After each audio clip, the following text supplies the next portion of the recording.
sababtoo ah waxa da'aya roob aad u qurux badan halkan dabcan aan joognana waa maqaayad Ethiopian restaurant waxaanu maanta ku qadayn doonaa canjeeradii Ethiopianka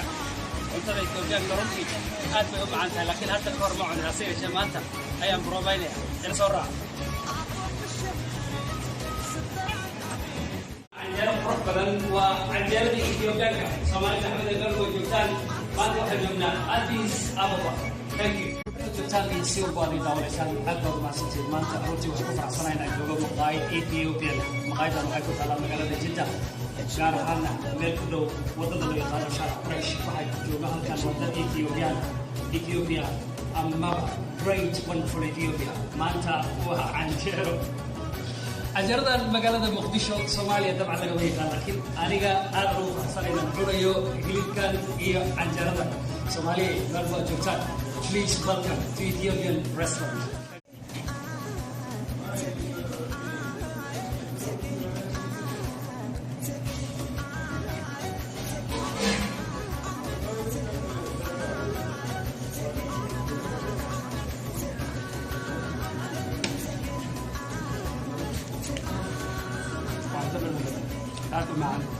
وهذا الغداء waxay ka dambeeya waa calanka Ethiopia raashinka runtii lama soo sheegi karo waxaa filayaa inaad idinkuna ila raaxaysan doontaan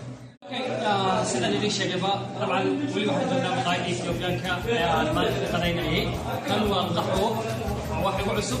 sidaas ayaan loo cabay marka waxaan kula talinaya haddii aad ku nooshahay magaalada Jidda meel ila maqaayadda dhibaato waayo waxaa halkan yaalla cunto fiican iyo qaxwo aan wanaagsan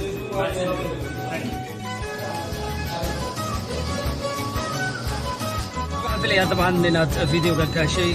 داوشيسا طبعا وحكى عصرنا فيديو لايك نوصارتو أدي أي سؤال قال قرتنا سيشن كذا أنت سوى حكوا برنامج كوبنا ما تكسبين إنه مقايدة إثيوبيا كأوي لو كنت الله وكوي مقالة جدة قرنا عفدا هاي ربها ولبا سقاسة وهاي كله هاي وطد اللي راد شارع فرش تريد أن تكتب برنامج كنا طلع أول مرة لو وصل بدونه حندي لا